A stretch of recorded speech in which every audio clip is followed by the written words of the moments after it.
Yondu était une élève bien connue dans son lycée, non seulement pour sa personnalité unique, mais aussi parce que tout le monde l'appelait Carapuce, à cause de son obsession pour les Pokémon. Ce jour-là, alors qu'elle discutait avec son ami, son téléphone ne cessait de vibrer. Son ami lui a même dit d'y répondre, mais ce n'étaient pas des appels, c'étaient plusieurs messages, tous du même gars qui la harcelait depuis un bon moment. Plus tard, à la maison, Yondu a tout raconté à sa meilleure amie, Yuna. Ce garçon était obsédé par elle depuis l'école primaire. Et même quand elle avait inventé qu'elle avait déjà un copain, il n'y croyait pas. C'est là que Yuna a eu une idée, trouver un pote qui accepterait de faire semblant d'être son petit ami. Mais voilà le hic. Yondu n'avait pas d'amis. Désespérée, elle a eu une idée complètement folle.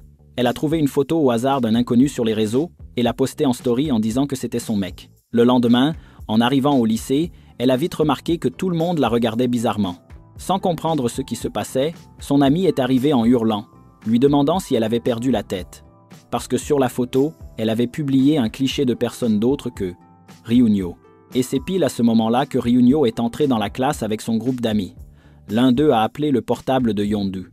Paniquée, elle a tenté de raccrocher, mais elle n'a pas réussi à temps. Résultat, elle s'est retrouvée face à face avec celui censé être son petit ami, et il n'avait clairement pas l'air ravi de la situation.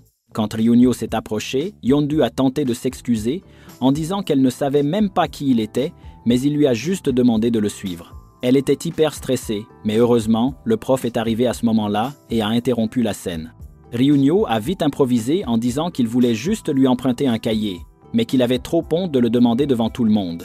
Plus tard, Yondu est réapparue avec un petit pain dans la main pour s'excuser, et elle s'est même proposé de lui en apporter tous les jours, sauf les week-ends bien sûr. Ryunyo a réfléchi un moment, puis a fini par accepter. Ce soir-là, Yondu est allée dans un bar pour récupérer le portefeuille de sa sœur. Et là, elle a vu un type qui ressemblait comme deux gouttes d'eau au président de la classe, mais elle s'est dit que c'était sûrement pas lui. Sauf que le lendemain, en arrivant en cours, elle l'a retrouvé là, tranquille, en train de nettoyer la salle. C'était bien lui, Yuho, le président. Il a retiré ses lunettes, l'a regardé droit dans les yeux et lui a demandé si, par hasard, elle l'avait vu la veille. Yondu était complètement sous le choc. Il s'est approché et a commencé à déboutonner sa chemise. Elle a paniqué, mais en fait, il voulait juste lui montrer un tatouage. Yuho lui a expliqué qu'il était bien dans ce bar parce qu'il rêvait de devenir tatoueur. Et pour convaincre ses parents, il avait fait un deal avec eux. S'il arrivait à obtenir les meilleures notes jusqu'à la fin de ses études, il le laisserait suivre son rêve. Mais il lui a demandé de garder ça secret. Elle a accepté, mais le souci, c'est qu'elle est nulle pour mentir. Si t'aimes les dramas que je partage ici, abonne-toi pour ne rien rater des prochains. Le lendemain, elle s'est réveillée en retard et, manque de bol, est tombée sur Ryunyo sur le chemin du lycée. Paniquée à l'idée de perdre son record de présence, elle lui a demandé de l'aider à sauter par-dessus le mur. Arrivée sur place, elle n'arrivait pas à grimper toute seule, alors il a dû lui donner un coup de main.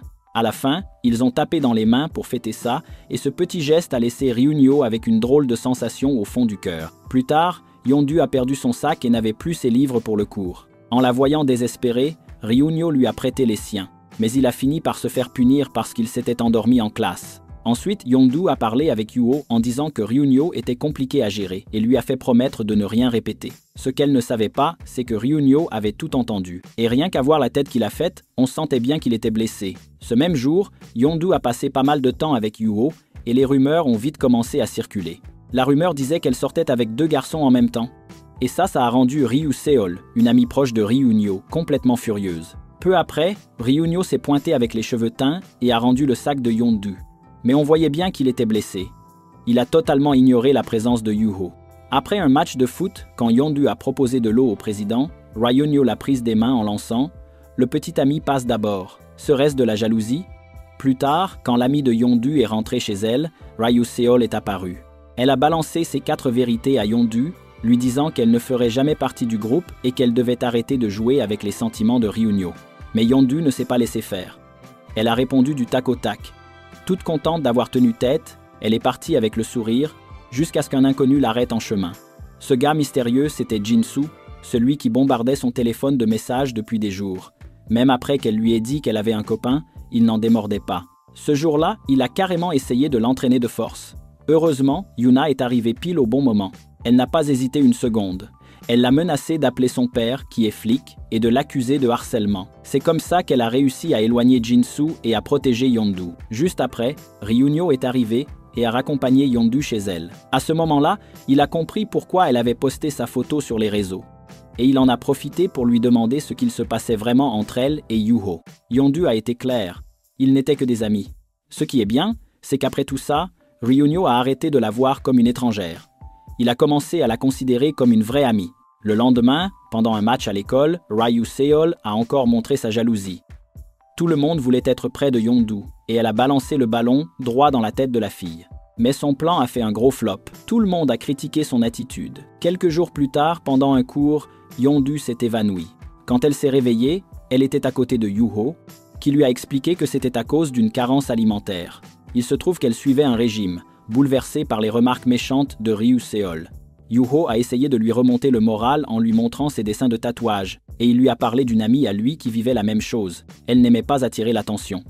Les autres se moquaient souvent de son apparence, mais quand elle était avec ses amis plus âgés, elle se sentait en sécurité. Sauf qu'après leur départ, elle s'était retrouvée seule. Et c'est pour ça qu'elle agissait comme ça. Elle n'était pas méchante, juste effrayée d'être abandonnée. À ce moment précis, Ryu Seol était justement en route pour s'excuser auprès de Yondu. Mais en voyant Yondu et Yoo-ho ensemble, la jalousie a pris le dessus.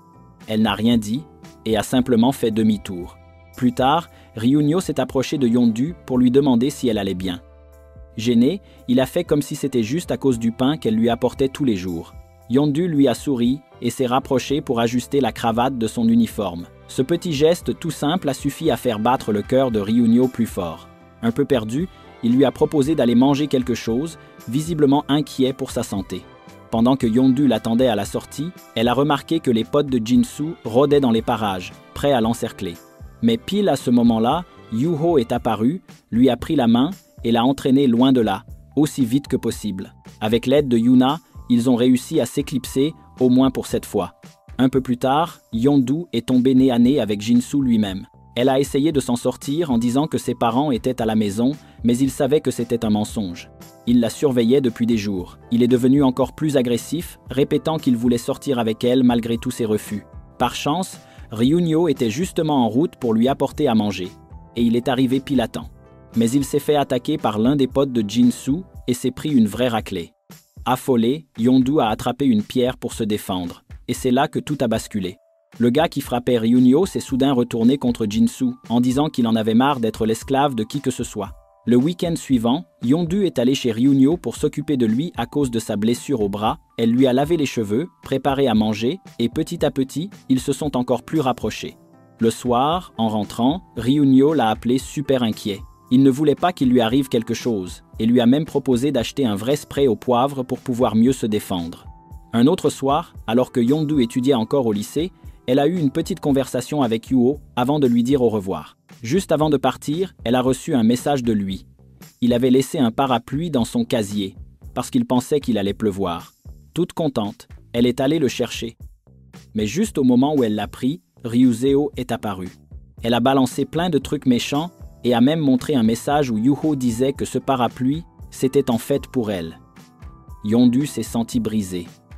Mais pas pour longtemps. Parce que quelques instants plus tard, Ryunyo est arrivé avec son propre parapluie et ils sont partis ensemble. Il pleuvait fort, alors ils ont marché tout proches l'un de l'autre, à deux sous un même parapluie.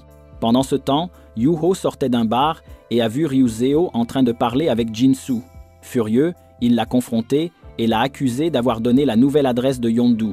Elle a nié, mais il ne l'a pas cru. Et pour ne rien arranger, Ryuseo s'est mise à critiquer Yondu, ce qui a mis Yoo-ho encore plus en colère. Il a décidé de couper tout lien avec elle. Le lendemain, Yoo-ho continuait de l'ignorer complètement et la tenait toujours responsable pour l'adresse. Mais plus tard, un camarade de classe qui avait tout entendu est allé le voir et lui a révélé la vérité. C'était lui qui avait balancé l'adresse, pas Ryuseo. Elle n'avait rien à voir là, dedans. Yoo-ho s'est précipité pour s'excuser. Il l'a trouvée en larmes et a réussi à la calmer doucement. Il lui a même suggéré d'essayer de mieux s'entendre avec Yondu car elle n'était vraiment pas une mauvaise personne. Ému, Ryuseo a promis qu'elle allait faire un effort. Quelques jours plus tard, les deux héros sont sortis ensemble pour aller au cinéma. Quand Ryunyo a vu le bonnet que Yondu portait, il n'a pas résisté à l'envie de se moquer gentiment. Puis ils sont allés à la buvette pour acheter du popcorn. Comme il restait encore un peu de temps avant le film, ils ont décidé de s'amuser un peu. Ils se sont lancés un petit défi et Yondu a gagné. En guise de gage, elle lui a imposé un souhait. Et ce qu'elle a demandé? Qu'il améliore sa note à la prochaine épreuve. Après le film, ils sont sortis les yeux brillants, encore émus. Un peu gêné, Ryunyo lui a demandé si elle était sérieuse à propos de ce souhait. Quand elle a hoché la tête, il s'est promis de vraiment faire des efforts. De retour chez lui, il s'est mis à étudier à fond, super motivé à se dépasser. Le jour de l'examen, il était hyper stressé en recevant sa copie. Mais surprise, il avait eu 100 sur 100. Yondu était aux anges et l'a félicité pour tout son travail. En repensant à ce moment où ils avaient tapé dans les mains, Ryunyo a voulu le refaire. Mais cette fois, il a gardé sa main dans la sienne un peu plus longtemps. Et une tension douce s'est installée entre eux jusqu'à ce que la prof débarque et casse le moment. Mais la joie n'a pas duré. Quand elle a revu les résultats, la prof l'a accusé d'avoir triché. Il a essayé d'expliquer qu'il avait vraiment étudié cette fois, mais elle ne l'a pas cru. Blessé et en colère, il a quitté la salle. Yuho est allé le retrouver et lui a conseillé de rétablir la vérité, mais ça n'a fait qu'énerver encore plus Ryunyo. Pour lui, ces mots venaient d'un gosse de riche, quelqu'un qui n'avait jamais eu à se battre pour quoi que ce soit. Il savait très bien qui était Yuho et il s'en fichait de ce que les gens disaient. Ce qui lui faisait mal, c'était de décevoir Yondu. Elle avait vraiment cru en lui. C'est là que Yuho a lâché la question directe. « Tu serais pas amoureux d'elle par hasard ?» Mais Ryunyo a répondu que celui qui avait vraiment l'air amoureux, c'était Yuho. Plus tard, Ryunyo était assis dans les escaliers, complètement abattu. Mais Yondu est arrivé avec un petit pain à la main, espérant lui remonter le moral. Il lui a avoué qu'il avait peur de décevoir les personnes qui comptaient pour lui. Et en la regardant droit dans les yeux, il a fait comprendre que c'était surtout d'elle qu'il parlait. Le lendemain, Yondu s'est rendu chez Yuho avec une surprise. Tous les amis étaient réunis pour fêter son anniversaire. Le seul qui manquait encore, c'était Ryunyo. Mais peu après, on a sonné à la porte, et c'était lui. Il a dit qu'il venait juste rendre un vêtement. Malgré les invitations à rester, il est entré avec un air très sérieux. Un peu plus tard, il a eu une discussion franche avec Yuho. Ryunyo s'est excusé pour ce qu'il avait dit, et les deux garçons se sont réconciliés. Ils ont décidé de jouer cartes sur table, puisqu'ils étaient tous les deux amoureux de Yondu. À la fin de la fête, Yuho a proposé de raccompagner Yondu chez elle. Mais pour éviter qu'ils partent ensemble, Ryunyo a eu une idée. Il a demandé à Ryuzeo d'accompagner Yondu, puisqu'elles habitaient dans le même quartier. Quelque temps plus tard, les élèves ont commencé à préparer le festival de l'école, qui aurait pour thème les fantômes. Comme Yondu n'était pas trop fan de ce genre de truc, elle a préféré rester dans l'équipe maquillage. Quand Ryunyo l'a appris, il a échangé son costume avec un pote, juste pour être maquillée par elle. Une fois qu'elle a fini son travail, 3 filles sont venues lui dire qu'un prof lui demandait au 3e étage. Ce qu'elle ne savait pas, c'est que c'était un piège. Ces filles agissaient avec la complicité de Ryuzeo, dans une tentative de vengeance. Sauf que Ryuzeo ne voulait plus faire partie de ce plan. Quand elle a compris ce que les filles avaient prévu, elle a tenté d'appeler Yondu, mais celle-ci n'a pas répondu. Inquiète, Ryuzeo a couru prévenir les garçons.